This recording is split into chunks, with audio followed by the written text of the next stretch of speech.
அஸ்ஸலாமு அலைக்கும் வரஹ்மத்துல்லாஹி பரக்காத்துஹு.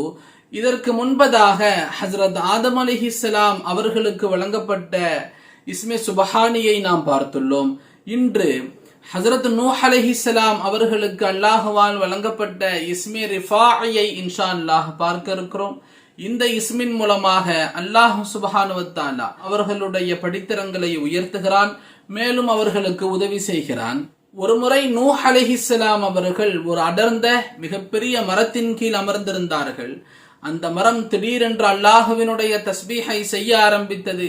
அல்லாஹுவினுடைய உதவியின் காரணமாகவும் ஹஜரத் நூஹ் அலைஹிஸ்ஸலாம் அவர்களுடைய ஆன்மீக பலத்தின் காரணமாகவும் அந்த மரம் செய்த திக்ரை, அந்த தஸ்பீஹை ஹஜரத் நூஹ் அலைஹிஸ்ஸலாம் அவர்கள் உள்வாங்கலானார்கள். அதை அதிகம் அதிகம் ஓத ஆரம்பித்தார்கள். இதன் மூலமாக அவர்களுடைய ஆன்மீக படித்தரங்கள் உள்ளார வளர ஆரம்பித்தன. ஒருமுறை தன்னை மறந்து ஹஜரத் நூஹ் அலைஹிஸ்ஸலாம் இந்த தஸ்பீஹை செய்து கொண்டிருந்தார்கள். அப்பொழுது இந்த தஸ்பீஹிற்காக நியமிக்கப்பட்ட 4 மலக்குமார்கள் அவர்கள் முன்பதாக தோன்றுகிறார்கள். அவர்கள் வந்தது கூட அறியாமல் ஹஜரத் நூஹ் அலைஹிஸ்ஸலாம் அவர்கள் இந்த தஸ்பீஹை தொடர்ந்து செய்து கொண்டே இருக்கிறார்கள். அப்பொழுது மலக்குமார்களே பேச ஆரம்பிக்கிறார்கள். ஹஜரத் அவர்களே, இந்த தஸ்பீஹிற்காக, இந்த திக்ருக்காக அல்லாஹ்வால் நியமிக்கப்பட்ட 4 மலக்குமார்கள் நாங்கள் இந்த தஸ்பீஹை நீங்கள் அதிகம் ஓதியதின் காரணத்தினால் முசஹராகி விட்டோம். இனி தாங்கள் இந்த தஸ்பீஹை கொண்டு, இந்த தஸ்பீஹை செய்து எங்களிடத்தில் எந்த வேலையை கட்டளையிட்டாலும் இன்ஷா அல்லாஹ் நாங்கள் அந்த வேலையை செவ்வனே செய்து முடிப்போம். இந்த தஸ்பீஹினுடைய பரக்கத்தின் காரணத்தினால் இதனை ஓதி தாங்கள் எந்த முஅஜிஸாவை நிறைவேற்ற நினைத்தாலும் அந்த முஅஜிஸாவை அல்லாஹுவினுடைய கட்டளையின்படி நாங்கள் செவ்வனே அதனை நிறைவேற்றுவோம். தஸ்பீஹை கூறி எங்களை அழைத்தால் இன்ஷா அல்லாஹ் தங்கள் அழைப்பிற்கு நாங்கள் உடனடியாக செவிமடுப்போம் இன்ஷா அல்லாஹ் என்பதாக அவர்கள் கூறுகிறார்கள். ஹஜரத் நூஹ் அலைஹிஸ்ஸலாம் அவர்கள் தஸ்பீஹை பற்றி பிடித்துக் கொண்டார்கள். இதன் மூலமாக அல்லாஹ் அவர்களுடைய படித்தரங்களை மிக அதிகமாக உயர்த்த ஆரம்பிக்கிறான். அந்த அற்புதமான இஸ்மே ரிஃபாஇ என்ன இன்ஷா அல்லாஹ் தாங்க பாருங்க. யா இலாஹல் ஆலிஹா அர் ரஃபீஉ ஜலாலுஹு யா இலாஹு, யா இலாஹல் ஆலிஹா அர் ரஃபீஉ ஜலாலுஹு யா இலாஹு, யா இலாஹல் ஆலிஹா அர் ரஃபீஉ ஜலாலுஹு யா இலாஹு. இதனுடைய அர்த்தம் என்ன? யா இலாஹல் ஆலிஹா, பொய்யாக வணங்கப்படும் கடவுள்களின் உண்மையான இறைவனே, அர் ரஃபீஉ ஜலாலுஹு யா இலாஹு, இறைவனே உனது அந்தஸ்து மிக உயர்ந்தது என்ற அர்த்தத்தை கொண்ட இஸ்மே ரிஃபாஇ இது. ஹஜரத் நூஹ் அலைஹிஸ்ஸலாம் அவர்கள் இந்த இஸ்மை பற்றி பிடித்து இந்த இஸ்மினுடைய பரக்கத்தின் காரணத்தினால் தான் கேட்கிறார்கள், ரப்பி லா ததர் அலல் அர்தி மினல் காஃபிரீன தய்யாரா என்று கேட்டவுடன் என்ன ஆனது? அது போன்ற ஒரு பூகம்பம் இன்று வரை இந்த உலகத்தில் தோன்றிடவில்லை. அது போன்ற ஒரு வெள்ளம் இன்று வரை இந்த உலகத்தில் தோன்றிடவில்லை. இந்த இஸ்மின் பல்வேறு பயன்கள் இருக்கின்றன. முதலாவதாக, எவர் ஒருவர் 40 நாட்கள் தொடர்ந்து 15,000 தடவைகள், தினசரி 15,000 தடவைகள் இந்த இஸ்மை ஓதி வருவாரோ அல்லாஹ் தன்னுடைய படைப்பினங்களை அவருக்கு முசஹராக்குகிறான். மனிதர்களும் ஜின்னாத்துகளும் கூட அதில் அடக்கமாவார்கள். அவர் எதனை கட்டளையிடுகிறாரோ இன்ஷா அல்லாஹ் அவர்கள் செவிமடுப்பார்கள் என்பதாக எழுதுகிறார்கள். இதுல ஒரு சுவாரஸ்யமான விஷயம் என்னவென்றால், அவர் ஓதுவதற்கு நடுவிலேயே, அந்த 40 நாட்கள் நிறைவு செய்த பிறகுதான் இல்லை, அதை ஓதுவதற்கு நடுவிலேயே அல்லாஹ் அந்த படைப்பினங்களை அவருக்கு முசஹராக்கி விடுகிறான். ஆனா பரிபூர்ணமா நிறைவு செய்யணும், அப்பதான் அந்த அமல் பூர்த்தியாகும். ஆனா நடுவிலேயே அந்த அமலினுடைய தன்மை வெளிப்பட ஆரம்பிக்கும். மற்றொரு சுவாரஸ்யமான விஷயம் என்னவென்றால், இதை ஓதிக்கொண்டிருப்பவர், இந்த 40 நாட்கள் 15,000 முறைகள் எவர் இதனை ஓதுவாரோ அதற்கு நடுவிலேயே அல்லாஹ் அவரை செல்வந்தராக்கி விடுவான். அவருக்கு அல்லாஹ் செல்வச் செழிப்பை தருகிறான். மற்றவர்களிடமிருந்து தேவையற்ற நிலையை அல்லாஹ் அவருக்கு ஏற்படுத்துகிறான். ஆனா இதுக்கு ஒரு ஷர்த் இருக்கு. இது நல்ல நியத்தில் செய்யப்பட வேண்டும். மற்றவர்களுக்கு அநீதி இழைப்பதற்காகவோ, மற்றவர்களின் மீது அநியாயமாக தன்னுடைய ஆளுமையை செலுத்த வேண்டும் என்பதற்காக வேண்டியோ, தவறுதலான நியத்தின் அடிப்படையிலேயோ இதை ஓதினால் அதற்கு மாற்றமான தன்மை ஏற்படும். ஆனா மக்களுக்கு பயனளிக்க வேண்டும் என்ற எண்ணத்தில், இறை நெருக்கத்தின் எண்ணத்தில் இதை ஓதினால் இன்ஷா அல்லாஹ் அற்புதமான மாற்றங்கள் அவரிடமிருந்து வெளிப்பட ஆரம்பிக்கும். ஆன்மீக படித்தரங்களில் அவர் உயர ஆரம்பிப்பார் என்பதாக எழுதுகிறார்கள். 2வது பயன், ஒருவர் மக்களுடைய பார்வையில் இழிவானவராகவும் மதிப்பற்றவராகவும் ஆகிவிடுகிறார். மக்கள் அவரை இழிவானவரா பார்க்கிறாங்க, மதிப்பற்றவரா பார்க்கிறாங்க. இவர் மக்களுடைய பார்வையில் கண்ணியமுள்ளவராக ஆக வேண்டும் என்று விரும்புவாரையானால் 15 நாட்கள் மட்டும் ஃபஜ்ருடைய தொழுகைக்கு பிறகு 120 தடவைகள் இன்ஷா அல்லாஹ் இந்த இஸ்மை ஓதி வருவாரையானால் அவருடைய நெற்றியில் அல்லாஹ் தனது ரஹ்மத்தினுடைய அத்தாட்சியை ஏற்படுத்துகிறான். அவரை யார் பார்த்தாலும் அதற்கு பிறகு அவரின் மீது அன்பாகிக் கொள்வார்கள், அவரை நண்பராக்கிக் கொள்வார்கள். மக்களுடைய பார்வையில் இவர் கண்ணியமுள்ளவராக மாறிவிடுகிறார். மேலும் அல்லாஹ் அவருடைய முகத்தையும் ஒளிமயமாக்குகிறான். 3வது பயன், ஒருவர் தன்னுடைய ஊரின் முக்கியஸ்தர்கள், கண்ணியத்திற்குரியவர்கள் இவரை மதிக்க வேண்டும் என்றோ இவருடைய கருத்துக்களுக்கு செவிமடுக்க வேண்டும் என்றோ ஒருவர் விரும்புகிறார். யாராவது ஒருத்தர் முக்கியமானவர், இவருடைய பேச்சை கேட்கணும், இவருடைய கருத்துக்களை அவங்க கேட்கணும் அப்படின்னு இவர் விரும்புறாரு அப்படின்னு சொன்னா ஏதேனும் ஒரு தொழுகைக்கு பிறகு 51 தடவைகள் தினசரி இன்ஷா அல்லாஹ் ஓதி வந்து அவர்களை அவருடைய சிந்தனையில் கொண்டு வந்து, யார் தன்னுடைய பேச்சை கேட்கணுமோ அவங்களுடைய சிந்தனையை அவருக்கு முன்பதாக கொண்டு வந்து அல்லாஹ்விடத்தில் துவா செய்து வர இன்ஷா அல்லாஹ் அவர்கள் இவருடைய கருத்திற்கு செவிமடுப்பார்கள், கண்ணியமளிப்பார்கள். 5வதாக, ஒருவர் தனக்கு இல்மே ஹகீகத் கிடைக்க வேண்டும் என்று விரும்புகிறார். ஒன்று இருக்கிறது இல்மே ஷரியாத், சட்டத்தின் அடிப்படையில் உண்டான கல்வி, நம்ம நார்மலாக படிக்கக்கூடிய மதரசாக்கள் கற்றுத்தரக்கூடிய கல்வி. இன்னொன்று இருக்கிறது இல்மே தரீகத், அல்லாஹுவினுடைய அந்த அடையும் பாதையை மேற்கொள்ளக்கூடிய கல்வி, சில்சிலாக்கள் இருக்கிறது, தரீகாக்கள் இருக்கிறது. மற்றொன்று இருக்கிறது இல்மே ஹகீகத், ஒவ்வொரு படைப்பினங்களின் உண்மை நிலையை, அடிப்படையை அல்லாஹுவால் அறியப்படக்கூடிய கல்வி, அல்லாஹ் தரக்கூடிய கல்வி. எது? ஒரு பொருளினுடைய அடிப்படை எப்படி இருக்கிறது, ஒரு பொருளை அல்லாஹ் எந்த அடிப்படையில் படைத்தான், அதன் படைப்பின் ரகசியம் என்ன, அதனுடைய முடிவு என்ன, இப்படியாக இல்மே ஹகீகத்தினுடைய கல்வி மிக அபரிவிதமானது. ஒருவர் இந்த கல்வியை அல்லாஹ்விடமிருந்து பெற வேண்டும் என்று விரும்பினால் ஏதேனும் ஒரு தொழுகைக்கு பிறகு 64 தடவைகள் இந்த இஸ்மை ஓத வேண்டும். அதே தொழுகைக்கு பிறகு தினசரி ஓதும்படியாக பார்த்துக் கொள்ளணும். அசர் தொழுகைக்கு பிறகுனா தொடர்ந்து டெய்லி அசர் தொழுகைக்கு பிறகு 64 முறை ஓதி ஹஜரத் நூஹ் அலைஹிஸ்ஸலாம் அவர்களுடைய பொருட்டை கொண்டு அல்லாஹ்விடத்தில் துஆ செய்யணும்.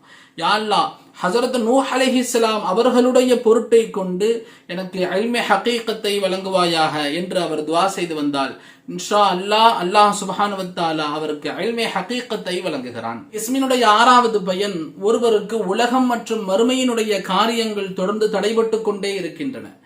அவரால் ஒரு காரியத்தில் தொடர்ந்து நிறைவு செய்ய முடியவில்லை. 19 நாட்கள் ஒரு காரியம் நடக்குது, 20வது நாள் அது தடைபட்டு போயிருது, நின்றுது, அல்லது அங்க வேலை போயிருது, ஏதோ ஒண்ணு நடந்துருது, மொத்தம் நடக்க மாட்டேங்குது. அவர் இந்த காரியத்தை நிறைவு செய்ய விரும்பினால் அவர் தினசரி 51 தடவைகள் 15 நாட்கள் தொடர்ந்து இன்ஷா அல்லாஹ் இந்த இஸ்மை கூறி வர வேண்டும். இதற்கு ஒரு முறை இருக்கிறது, நான் ஏற்கனவே சொல்ல மறந்துட்டேன். இந்த இஸ்மிற்கு முன்பின் ஸலவாத் கிடையாது. இந்த இஸ்மிற்கு முன்னாடியும் பின்னாடியும் சூரத்துல் ஃபாத்திஹாவை நீங்கள் ஓதிக்கணும். எல்லா அமல்களையுமே, எல்லா பயன்களையுமே நீங்க முன்பின் சூரத்துல் ஃபாத்திஹாவை ஓதிக்கொள்ளணும். சூரத்துல் ஃபாத்திஹாவை எந்த முறையில் ஓதணும்னா பிஸ்மில்லாஹுவ அல்ஹம்துலில்லாஹோட சேர்த்து ஓதிக்கணும். எப்படி? பிஸ்மில்லாஹிர் ரஹ்மானிர் ரஹீம் அல்ஹம்துலில்லாஹி ரப்பில் ஆலமீன் அர் ரஹ்மானிர் ரஹீம்னு வலல்லாலின் வரைக்கும் முடிச்சுட்டு ஆமீன்னு சொல்லிட்டு நீங்க இந்த இஸ்மை எத்தனை தடவை ஓதணுமோ அத்தனை தடவை ஓதிக்கணும். இது இந்த இஸ்மினுடைய எல்லா பயன்களுக்குமான முறையே அதுதான். ஒரு முறை போதுமானது. பிஸ்மில்லாஹிர் ரஹ்மானிர் ரஹீம் அல்ஹம்துலில்லாஹி ரப்பில் ஆலமீன் அர் ரஹ்மானிர் ரஹீம் வலல்லாலின் முடிச்சுட்டு அதுக்கப்புறம் இந்த இஸ்மை ஓதிக்கணும். அதுக்கப்புறம் ஓதி முடிச்சுட்டு திருப்பி பிஸ்மில்லாஹிர் ரஹ்மானிர் ரஹீம் அல்ஹம்துலில்லாஹி ரப்பில் ஆலமீன் வலல்லால் வரைக்கும் ஓதி முடிக்கணும். இந்த இஸ்மினுடைய முறை இதுதான். நான் முன்னாடி சொன்ன எல்லா இந்த 5 பயன்களுக்குமே இதே முறை தான். இந்த 6வதுக்கும் இதே முறை தான். இனி வரக்கூடியதுக்கும் இதே முறை தான். தாங்க ஞாபகம் வைத்துக் கொள்ளும். 15 நாட்கள் தினசரி 51 தடவைகள் இன்ஷா அல்லாஹ் அந்த எந்த நோக்கத்திற்காக ஓதுகிறாரோ அந்த நோக்கத்தினுடைய முழு கவனத்தை தன்னுடைய சிந்தனையில வைக்கணும். அந்த காரியம் நிறைவடையணுங்கிற எண்ணத்துல ஏதேனும் ஒரு நேரத்துல 51 தடவைகள் ஓதி அல்லாஹ்விடத்துல துஆ செய்து கொள்ளணும். எந்த தடையாக இருந்தாலும் இன்ஷா அல்லாஹ் தூரமாகும். இந்த இஸ்ம் வெறும் குறிப்பிட்ட காரியத்திற்குடைய தடைக்காக வேண்டி மட்டும் கிடையாது, எல்லா காரியங்களுடைய தடையும் இன்ஷா அல்லாஹ் இது தூரமாகும். வரன் வருவதில் தடை, வியாபார தடை, அமல்கள் செய்யறதுல தடை ஏற்படுதா, அதற்காக வேண்டி எந்த தடையாக இருந்தாலும், உலகம் மற்றும் மறுமையினுடைய எந்த தடையாக இருந்தாலும் இஸ்மின் மூலமாக அல்லாஹ் அதனை தூரப்படுத்துகிறான். அந்த காரியத்தை நிறைவு வரை அல்லாஹ் சுப்ஹானஹு வ தஆலா அடைய செய்கிறான். வெறும் 15 நாளினுடைய அமல் பெரிய விஷயம் இல்லைங்களா? வெறும் 15 நாள்ல ஒரு காரியம் நமக்கு தொடர்ந்து தடைபட்டுட்டே இருக்கு. 15 நாள் மட்டும் இன்ஷா அல்லாஹ் செஞ்சு அல்லாஹ்ட்ட துஆ செஞ்சா வெறும் 51 தடவை தான். முன்பின் சூரத்துல் ஃபாத்திஹாவோட அல்லாஹ் இலகுவாக அதனை நிறைவு செய்து தருகிறான். 7வது அமல், மோதிரத்தில் இந்த இஸ்மை பொறிக்கக்கூடிய அமல். ஒரு வெள்ளி மோதிரம் ஆண்களாக இருக்கும் பட்சத்துல 4 கிராம் 374 மில்லிகிராம், ஒரு ஏகதேசம் ஒரு 5 கிராம்ங்கிற கணக்கு வைப்போமே, அந்த அளவிற்கான ஒரு மோதிரமாக அது இருக்கணும். அதை விட அது எக்ஸஸ் ஆகக்கூடாது, வெயிட்ல அதோட எக்ஸஸ் ஆகக்கூடாது. வெறும் வெள்ளியினுடைய அளவு மட்டும்தான் இது. அதுல கல்கர் பொதிக்கிறாரு, பிரச்சனை இல்லை. அதனுடைய வெயிட் அதிகமான பிரச்சனை இல்லை. வெள்ளி இந்த அளவிற்குள்ளாக இருக்கும். 4 கிராம் 324 மில்லிகிராம் அளவுக்கு வெள்ளி இருக்கிற அளவுக்கு பார்த்து அதுக்குள்ளாக இருந்தாலும் பிரச்சனை இல்லை. எக்ஸஸ் ஆகாம பார்த்து கொள்ளணும். இந்த வெள்ளியில் இந்த அமலை செய்வதற்கான ஒரு முறை இருக்கிறது. அந்த வெள்ளியில ஒரு வெள்ளி மோதிரத்தை நீங்க பண்றீங்க அப்படின்னு சொன்னா, அந்த வெள்ளி மோதிரத்தை தயார் செய்யக்கூடிய நாள், அதை ஆரம்பிக்கக்கூடிய நாள் ஞாயிற்றுக்கிழமையாக இருக்கும். ஞாயிற்றுக்கிழமை இந்த வெள்ளி மோதிரத்தை தயார் செய்ய சொல்லணும் தாங்க, அந்த வேலையை ஆரம்பிக்கிற நேரம். அதுல இந்த இஸ்மை பொறிக்கணும். யா இலாஹல்லாலிஹா அர் ரஃபீஉ ஜலாலுஹு யா இலாஹு. இதனை அந்த இஸ்மை அந்த மோதிரத்துல பொறிக்கணும், அதை எழுதணும். அதை எழுதக்கூடிய நாள் ஞாயிற்றுக்கிழமையாக இருக்கணும். ரொம்ப முக்கியமானது அதுதான். அந்த வேலையை ஆரம்பிப்பது கூட ரொம்ப முக்கியமான நாள் கிடையாது. அதை பொறிக்கக்கூடிய நாள் ஞாயிற்றுக்கிழமையாக இருக்கணும். அதற்கு பிறகு அவர் 10 நாட்கள் அதை பொறிச்சிட்டாங்க. இன்றைக்கு பொறிச்சாங்களோ அதிலிருந்து 10 நாட்கள் இந்த இஸ்மை அவருடைய பெயரின் அததை எடுத்து அந்த அளவிற்கு அதில் ஓதி ஊதணும். உதாரணமாக அந்த மோதிரம் தயார் செய்யப்பட்டுருச்சு. ஒருவருடைய பெயரை அலின்னு வச்சுக்குவோமே. அலி என்ற பெயருடைய அதது 110 என்று எடுத்துக்கொள்வோம். இந்த 110 அதது அளவிற்கு தினசரி 10 நாட்கள் இந்த இஸ்மை முன்பின் சூரத்துல் ஃபாத்திஹாவோட 110 முறை இந்த இஸ்மை ஓதி அதுல ஊதணும், வச்சிடணும். திருப்பி அடுத்த நாள் இதே மாதிரி அதை பயன்படுத்தக்கூடாது. அப்படியே அந்த மோதிரத்தை அந்த 10 நாட்கள் பயன்படுத்தாம வச்சு கரெக்டா ஊதணும். 10 நாட்கள் ஊதிய பிறகு ஒரு வியாழக்கிழமை அந்த மோதிரத்தை அவர் அணிந்து கொள்ள வேண்டும். வியாழக்கிழமை அந்த மோதிரத்தை அணிந்து கொள்ளணும். அவர் அந்த மோதிரத்தை அணிந்த பிறகு அல்லாஹ் சுப்ஹானஹு வ தஆலா அவனுடைய படைப்பினங்களை அவருக்கு முசஹராக்குகிறான். அவருடைய படைப்பினங்களை அல்லாஹ் அவருக்கு இலகுவாக்குகிறான். அவர் செல்லுமிடமெல்லாம் அல்லாஹ் சிறப்பை தருகிறான். அவரை மக்கள் கண்ணியப்படுத்துவார்கள். அவருடைய சொல் பேச்சை மக்கள் கேட்பார்கள் இன்ஷா அல்லாஹ். அந்த மோதிரத்தை அவர் அணிந்திருக்கும் காலம் எல்லாம். ஒரு சுவாரஸ்யமான மற்றொரு விஷயம் என்னவென்றால், அந்த மோதிரத்தை அவர் அணிந்த பிறகு அதற்கு பிறகு அல்லாஹ் கொடுத்ததிலிருந்து எதுவும் குறையாது. அவருடைய சொத்துக்களில், அவருடைய பரக்கத்துகளில், அல்லாஹ் அவருக்கு வழங்கியதில் எதையுமே குறைக்க மாட்டான். அதற்கு பிறகு அந்த மோதிரத்தை அணிந்த பிறகு அதிலிருந்து அதிகரிப்பு ஏற்படுமே தவிர எதையும் விற்கும்படியாகவோ கடனில் மூழ்கும்படியாகவோ அதை இழக்கும்படியாகவோ ஆகாது என்பதாக எழுதுகிறார்கள். இது ஒரு அற்புதமான அமல். இது அல்லாஹ் சுப்ஹானஹு வ தஆலாவினுடைய தன்னுடைய நபிமார்களுக்கு கொடுத்த இஸ்ம். இதனுடைய பலன் மிக மிக அதிகம். இதற்கு முன்பதாக ஹஜ்ரத் ஆதம் அலைஹிஸ்ஸலாமுக்கு வழங்கப்பட்ட இஸ்மே சுபஹானியை பத்தி நம்ம பார்த்திருக்கோம். அதனுடைய பயனும் பார்த்திருக்கோம் அல்ஹம்துலில்லாஹ். அதனுடைய லிங்கையும் இன்ஷா அல்லாஹ் ஃபர்ஸ்ட் கமெண்ட்லையும் மேலும் ஐ பட்டன்லையும் இன்ஷா அல்லாஹ் நான் லிங்க் செய்யறேன், டிஸ்கிரிப்ஷன்லையும் கொடுக்கிறேன். கண்டிப்பா அதையும் பார்த்து கொள்ளுங்க. இந்த இஸ்மே ரிஃபாயையும் தாங்கள் ஞாபகம் செய்து கொள்ளுங்க. ரொம்ப சின்ன சின்ன எண்ணிக்கைகளாக இருக்கு. இதுல 64 தடவைகள், 51 தடவைகள், 15 நாட்கள், ரொம்ப சின்ன சின்ன எண்ணிக்கைகள். ஓதுறது மிக இலகுவானது, காரியம் அடைந்து விடுகிறது இன்ஷா அல்லாஹ். பெரிய விஷயம் இல்லைங்களா? அல்லாஹ் சுப்ஹானஹு வ தஆலா இந்த இஸ்மே ரிஃபாயின் மூலமாக பயன்பெறக்கூடிய பாக்கியத்தை நமக்கும் நமது குடும்பத்தார்களுக்கும் அல்லாஹ் தந்தருள் புரிவானாக. ஆமீன். மேலும் தங்களுக்கு பயன்படும் நம்ம கருதக்கூடிய வசீஃபாக்களையும் விளக்கங்களையும் இன்ஷா அல்லாஹ் ஐ பட்டன்லையும் மேலும் லாஸ்ட் என் கார்ட்லையும் இன்ஷால்லா நம்ம பின் செய்யறோம். தாங்க பார்த்து கொள்ளுங்க இன்ஷா அல்லாஹ். தாங்கள் சாதியா மீடியாவினுடைய மற்ற இதர செயல்பாடுகளை அறிய விரும்பினால் இன்ஷா அல்லாஹ் டிஸ்கிரிப்ஷன்ல அதனுடைய டீடைல்ஸ் கொடுக்கிறோம். தாங்க பார்த்து கொள்ளுங்க. இந்த வசீஃபாவில் ஏதாவது ஒரு வசீஃபாவுக்கு குறிப்பிட்ட நாட்களை நம்ம குறிப்பிடல அப்படின்னா அந்த நாட்கள் எந்த நாட்கள் ஆனாலும் செய்து கொள்ளலாம் அப்படிங்கறதனுடைய அர்த்தம் கொண்டது. ஏதாவது ஒரு நாளை குறிப்பிட்டுட்டோம், உதாரணத்துக்கு ஞாயிற்றுக்கிழமைன்னு குறிப்பிட்டிருக்கோம், வியாழக்கிழமைன்னு குறிப்பிட்டிருக்கோம், அப்ப அந்த நாட்கள்ல அதை செய்து கொள்ளணும். மேலும் இது குர்ஆனினுடைய ஆயத்தில்லை என்ற காரணத்தினால் தாங்கள் தொழ தேவையில்லாத நாட்களிலும் கூட இன்ஷா அல்லாஹ் இந்த அமலை செய்ய முடியும். அதுல எந்த விதமான பிரச்சனையும் இல்லை. சொல்ல மறந்துட்டேன், ஷரஹ் சிர்ரே மக்தூம் என்ற கிதாபுல இமாம் ஃபஹ்ருத்தீன் ராசி ரஹ்மத்துல்லாஹி அலை நூஹ் அலைஹிஸ்ஸலாமினுடைய அந்த சம்பவத்தை குறிப்பிடுறாங்க. அவங்க மரத்துக்கடியே உட்கார்ந்து இருந்தது, அதனுடைய பயன் சம்பந்தமாக இந்த இஸ்ம் சம்பந்தமாக குறிப்பிடுறவங்க ஷரஹ் சிர்ரே மக்தூம் என்ற கிதாபுல இமாம் ஃபஹ்ருத்தீன் ராசி ரஹ்மத்துல்லாஹி அலை இதை குறிப்பிடுறாங்க. மேலும் தங்கள்கிட்ட ஒரு முக்கியமான விஷயத்தையும் சொல்லிடுறோம்.